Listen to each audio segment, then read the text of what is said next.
We're going to start down with Mr. McAlone, and we're going to come back this way. We'll finish with Mr. Hanson. And to you. Excuse me. I should know how to say it. All right. There's 5 questions. You have, excuse me, each candidate will have 30 seconds to answer 5 rapid-fire questions about their neighborhood association. Please answer each question in only a few words. I will ask all the questions at once. And as a clarification, you can only use the R during the question and answer period, not during the closing, so, okay? You can ask to have the question repeated, okay? When it's your turn to respond. Question 1. Do you know which association serves your neighborhood? 2. Are you a member in good standing? 3. How long have you been a member? 4. How many of your own or other neighborhood associations meetings have you attended in the last 12 months? And 5. Which of your neighborhood association projects do you volunteer your time to assist with? Mr. McAlone, full stop. It's a lot, I know. Yeah, thank you, John. Try to remember all that. I am in Eden Place. I am in 16th in Palm Way. I have not been to any of the meetings at this point, but plan on doing that extensively and being involved with the community. I think it's important that we build our neighborhoods. As far as what we want to build, I would love to get special task force in our neighborhood to combat crime. Thank you. Sorry. So I cut you off a little quick there. I apologize for that. Commissioner Amoroso. I am in Mango Groves Neighborhood Association. I am their past president prior to being elected to the CRA board. I have been a member ever since I can remember, since it was created a long, long time ago. Yes, I am a member in good standing, not only in that neighborhood, but most of the other neighborhoods. I pay dues to the other neighborhood associations. I attend all the neighborhood associations as much as I can. And what was the last question? Where do you do?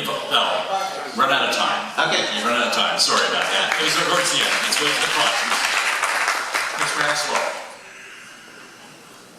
Thank you very much. The neighborhood association that is most near my home is the Rollo Neighborhood Association. I've attended their meetings 2 or 3 times over the years upon invitation. I'm not a member of that organization, as their organization doesn't overlap my neighborhood so much. I've participated in dozens of cleanups, crime walks, and as far as fundraisers are concerned, I have participated in the Derby Day and the flopping events through the years. So I'm very active in the neighborhood association. All right, Ryan Harmon. Hello. My neighborhood association is the Memorial Park neighborhood. I have not been to a meeting, but I do volunteer in my community in other ways, such as picking up trash, helping resolve conflicts, and providing needs for people that don't have it. If over the course of my campaign, I will be attending meetings, and if I am elected, I'll obviously also be attending meetings. Thanks. Thank you. And Phil. I'm not sure what order those were in again. Could you? Oh. Do you know which association serves your neighborhood? Yeah. Are you a member in good standing? How long have you been a member? How many of your own or other neighborhood associations meetings have you attended in the last 12 months? Which of your neighborhood association projects do you volunteer your time to assist with? College Park. Yay! Who's ever been to College Park? Yes, I'm a member in good standing. I've been to 2 or 3 meetings in the last year. I've been fluffing. I've been Derby Day. I've been, I can't help build the raft because we have our own raft with the city, so I haven't been able to do that. Which one am I missing? I think you got them. And I got them all? Okay. Yeah, thank you. All right, my name's John. Hi everyone. My homeowner association is the Jewel Association. No, I'm not a member, but a few years ago I was asked to run for president. Reason I couldn't do it, I've been very, very involved in anti-crime activity as a volunteer on my block. We'd all like to do everything, but you can't be all things to all people, and that is where I spend my time. Have been to some of the meetings, but I'm really focused on dealing with crime, which is really pretty horrible on my block. Thank you.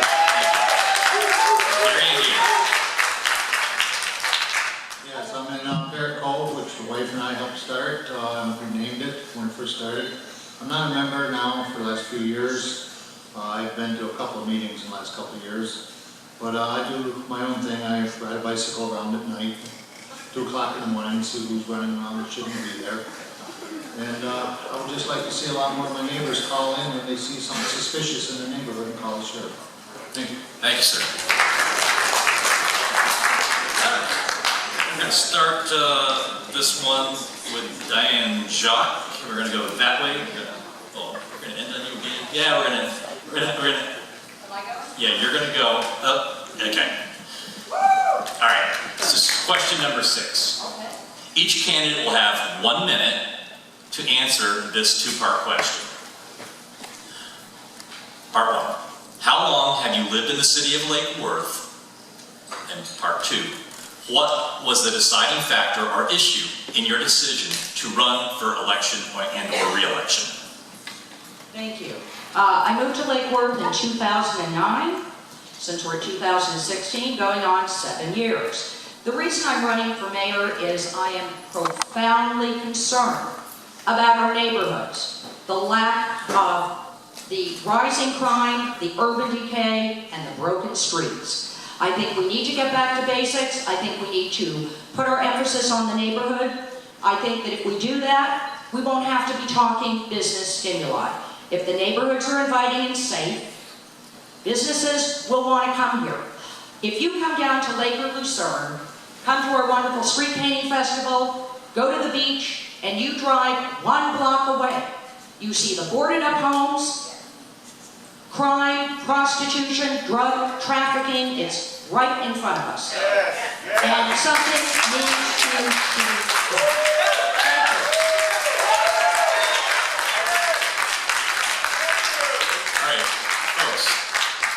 We got a lot of questions, so if we could try to keep the applause down a little bit, and we can get the questions going, and then like during the closing, we could have the big cheers if you like and stuff like that. But let's try to get this moving. All right, Pam Farrell. I moved to Lake Worth in 1997. When my husband and I first met, we got engaged and moved here and got married shortly after. I love the city, and I decided to run for office. I'm kind of one of those unlikely candidates. I ran for office because I could not figure out for the life of me how a city as beautiful as this city, with all of its resources and amenities, could have the kind of troubles that it had. At the time in 2011, when I was first elected, this city was near bankruptcy. Bankruptcy. Crime was rampant, gangs ran the streets. PBSO was just finally starting to put a dent in them and getting the juice that they needed to help fight crime in this city. And this city had no plan. I've been working very hard, along with my fellow commissioners up here, to make sure that we fight crime, but we have the ordinances, the laws, and the rules behind us to make sure that the city can move forward. You couldn't step foot on a property that was abandoned or blighted. You couldn't board it up. You couldn't mow a lawn. Now you can, thanks to what we've done.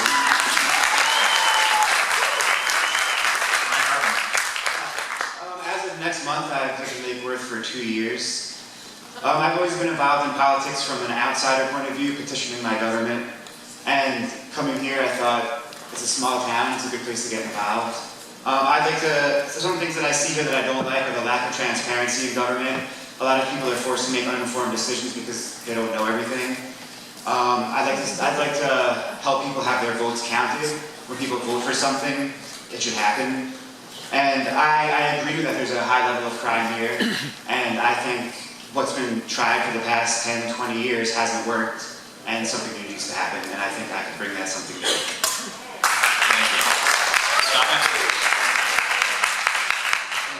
Thanks, John. My wife and I bought our house in 1990, so we've been here almost 26 years in the same house in Lake Osborne. I got involved in politics quite by accident.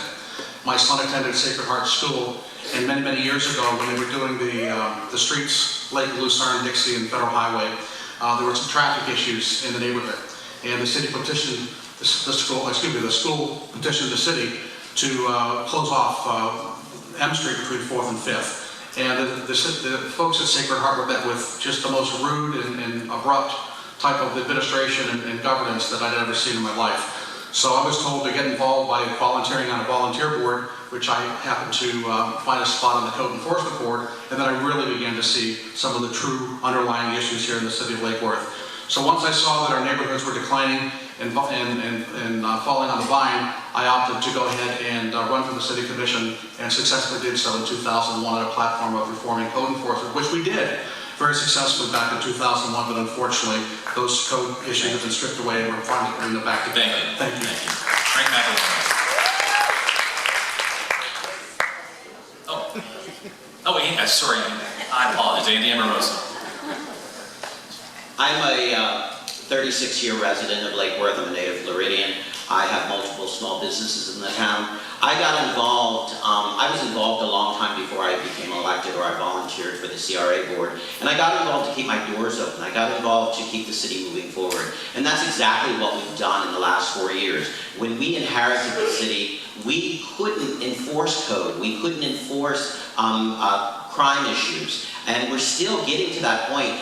If you came to the meeting last night, we wrote a new ordinance to address the crime in Plaza and the homelessness and the issues that we're having, trying to get them help.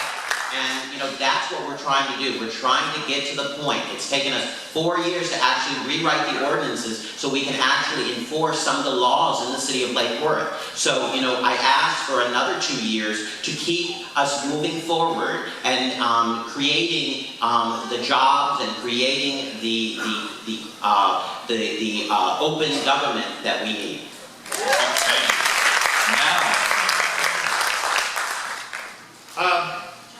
Actually, I moved here in July with my lovely wife, Tara, but my father and I have been involved with this city for quite a time. Actually, in 2007, we spearheaded a group when the Veterans Day Parade was in jeopardy of not going off because of the budget crisis. We took leadership and made it happen. A couple of the reasons I really want to run is I don't like the precedent that has been set by the incumbents here. I don't like their attitude towards zoning, ignoring the people, and their attitude towards privatizing the beach. Thank you. Thank you. Gary, Yeah, I moved here in 1979, married my wife in 1982, and we've just been involved in a few little things, but my main concern was saving the beach, because it kind of scares everybody with what the ideas were going down there with a big private club and everything, and we think it should stay just for residents of Palm Beach County. And I agree with everybody on the crime. We've got to curtail that.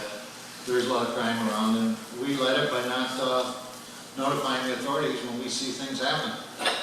We got to get more involved and get our neighbors involved. And that's the main reason I'm running. Thank you. Thank you. All right. I've been asked to relay a message from you from the NAPC. They asked that there be no flash photography, and it is a little distracting sitting here having the cameras go off in their faces. I'm sure the candidates feel the same way. I apologize that I didn't ask for that earlier. I should have. So if everyone has a flash, can make sure those things are off, we would appreciate it. We are going to start with Andy Amoroso on the next question, and we're going to then go to Scott Maxwell and come back this way and finish with Mr. McElroy. So this is question number 7. Each candidate will have 1 minute to answer a 3-part question. Within the time allowed, you may expand on any part of your answer. As a body, the City Commission directs and oversees the performance of 3 executive positions within city government. On a scale of 1 to 10, with 10 being the highest level of satisfaction, please rank the performance of each of these executive positions. 1, City Manager. 2, City Attorney. 3, City Auditor. 10, 10, 10.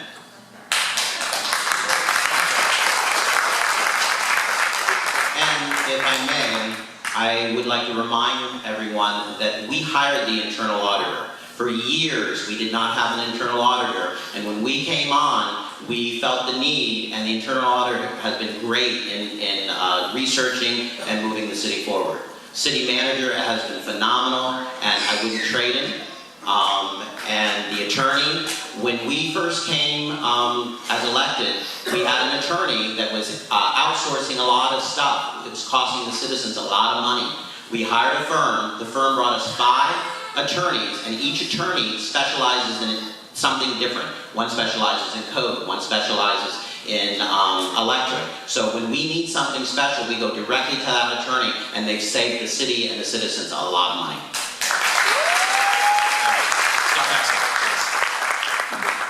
Thank you. I'll start with the city auditor. I'll give him about a 7 because he came in a situation where there's so much work to be done and he's so overloaded right now that he can't even keep up with his workload, but he's doing a phenomenal job in the work product that he's delivered to us. The city attorney, as Andy said, you know, this city attorney brings to us a plethora of specialized attorneys that have helped us in numerous ways and saved us tens of thousands, if not hundreds of thousands of dollars in legal fees. I'll give the legal team an 8. As far as the city manager is concerned, I'll give him a 9. You know, nobody is perfect. None of us are perfect, and we all have certain issues that we can work on. And while Mike Borstein is certainly one of the best city managers I've ever had the pleasure of working with, he certainly has opportunities as any one of us does. So we have a very good team in Lake Worth, and I'm very proud and honored to serve with each one of them. Thank you very much. I haven't had the opportunity to work with any of them for years like some of the other people up here have, but from what I've seen at city commission meetings and what I've read in reports over the past few weeks, I would give the city manager 4. I give the city attorney a 5 or 6, and I give the auditor a 5.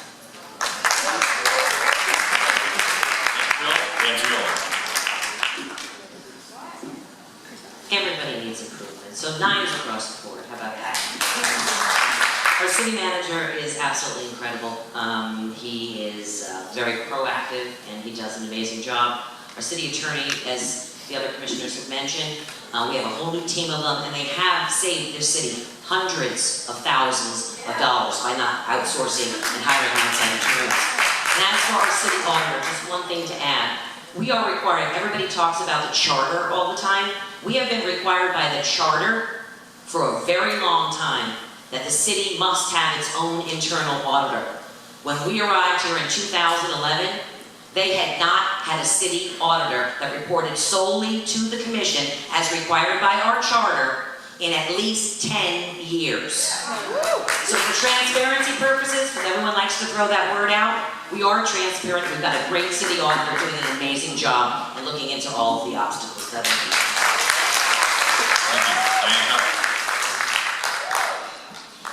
Well, let's talk about the city manager. Our recycling garbage can was stolen. We had to make 15 calls, and we only got a replacement when we called the city manager. So based upon that, I don't know how to rank his performance, other than everybody that works below him doesn't seem to know what their job is. As far as the auditor, can't speak to that either, but I know the finance department and the finance director, that has been a revolving door. And it makes me wonder why. As far as the city attorneys, from what I understand, they are doing a great job. And that's what I have to say on that subject. Thank you. Yeah, by not working with these people, I can't really judge them except to say, give them all a medium vote. I think the city manager's trying his best, but there could be a lot more done. He's done some things which a lot of people don't like. He's probably done a lot of things which people do like. The auditor, I don't know what he's come up with. We haven't heard a lot. What was the other one? It was the city attorney. Oh, the city attorney? I don't know anything about what his law is. So he's got to tell these commissioners and the city managers what they can and can't do, and I suppose he's doing the right thing. Thank you. Okay, for the next question, we're going to... Oh. I'm sorry, Frank. It's okay. First I put you in front, then I forget about you. No, I'm not shocked to hear that some of the people said up here that they would give 10s across the board, especially when they hired them. I would give 7. I would give 7s across the board. And why I say that is I'm really never happy with the status quo, and I really do think there's improvement for our city. Not to say that these are bad people, or we obviously have very challenging times here in the city, and it's not an easy city to run. And I just want critical thought from all of these people, including myself. And I also want to find out why we have a financial director that's been replaced 3 times in a given year. Thank you. Got everyone this time? All right. Next question. We're going to start with Antriolo. We're going to go to Ryan Hartman down the line, and we're going to finish with Diane Jai. Question number 8. Each candidate will have 30 seconds to answer. Now, the first part's important. Completely unrelated to medical marijuana. Would you propose and/or support legislation in the city of Lake Worth similar to the decriminalization of small amounts of marijuana for personal use passed by both the Palm Beach County Board of Commissioners and the West Palm Beach City Commission? It's very difficult for me to answer that question because when I came here, I had one thought, and now that I've been here and spoken with police officers and learned a lot of situations, I kind of have a different thought. As for medical marijuana, yes, without a doubt, without a question. But legalized recreational marijuana, is that what you're asking? Yeah, it's only about recreational, but yeah, not medical. The one thing that I do agree with after speaking with the police officers, and a lot of officers are the ones that have proposed this, is that there are small children that have a record for life with small quantities when they've just tried the drug. I gave her a few extra moments because she needed a clarification on the question. All right, thank you. Ryan Hartman. First of all, the difference between decriminalization and legalization. Legalization means something's legal. Decriminalized just means that the fines are very low. So what the Palm Beach County Commissioners did was make it a $100 fine or 10 hours of community service. And I fully support that. I think it's ridiculous that people are spending decades in prison for small amounts of a plant. Thank you. Thank you.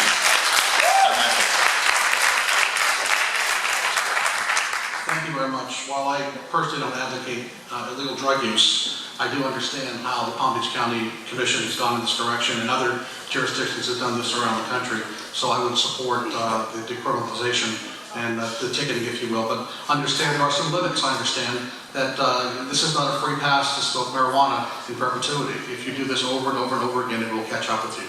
So as long as the sheriff's office and everybody can handle it, and the workload, whatever, I support it, absolutely. Thank you. Thank you. Andy Monroe.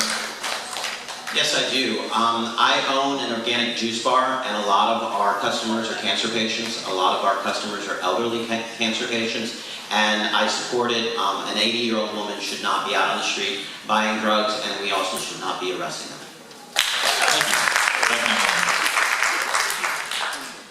Thank you. Yes, I would not criminalize it. There are several people, my mother-in-law, in fact, suffers, and she's terminal with MS. I know that's medical, but I don't think we should criminalize it. And I don't want to waste PDSO's time with something this trivial. I think there are much more important problems out there that they need to be involved with. Thank you. Thank you. I think marijuana, if it's good for the health, cure people, I think that's okay. And as for having a small amount on them, I don't think they should have to go to jail. I agree with the $100 fine or 10 days of community service. But I also agree that it should stop at 2. They shouldn't do it on and on. Thank you. Diane Shaw. Well, I think we have a consensus on that one issue, but what I would like to focus more time on is the prostitution all over Lake Worth, the drug trafficking all over Lake Worth, and we're not talking about small quantities of marijuana, and the aggressive panhandling. I had dinner with my lovely daughter who's in the second row not long ago. We were approached. I said we didn't have money, and this individual became very belligerent. I think we need to address these problems if we are ever going to move forward in this city and do the kinds of things we all want to do.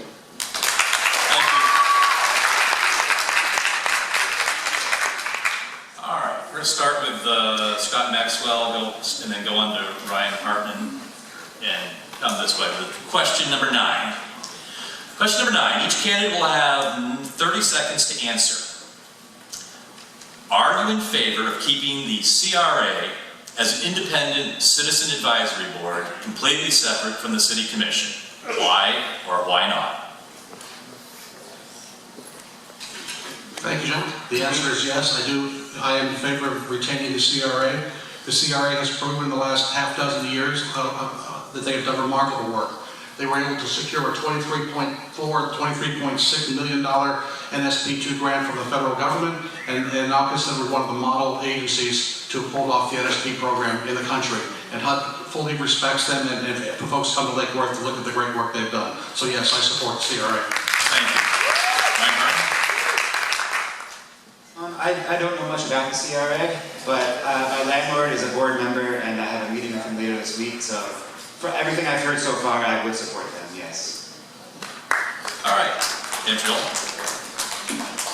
I fully support the CRA. They've done amazing things. That $23 million grant, just so everybody knows, it was available for the city to apply for. The commission at that time didn't deem it necessary to apply to help to change our neighborhoods by investing in restoring homes. The CRA had that vision and did so and secured it. And it's not just easy to get that grant.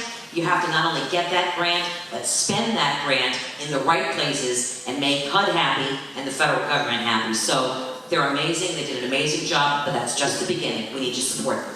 Thank you. Well, in order to answer that question, I feel the most important thing they could be doing is dealing with Dixie Highway. It is the street that everybody passes through. We have some coming to the street painting festival, some coming to our beautiful beach, but people are going up and down Dixie Highway. And when they do, they're not getting the best impression of Lake Worth. I realize it's not their fault that we have rampant drug trafficking, prostitution, and all manner of craziness out on Dixie Highway. But I would like to see whether they come under the city or not to see Dixie Highway be a priority. Thank you. I'd like to see the CRA show their bookwork to everybody so that citizens know where their tax money's going. We're hearing it's going here and there, but then again, we don't see nothing on Dixie. Federal's pretty good. But I'd like to see a little more transparency with where the tax money's going.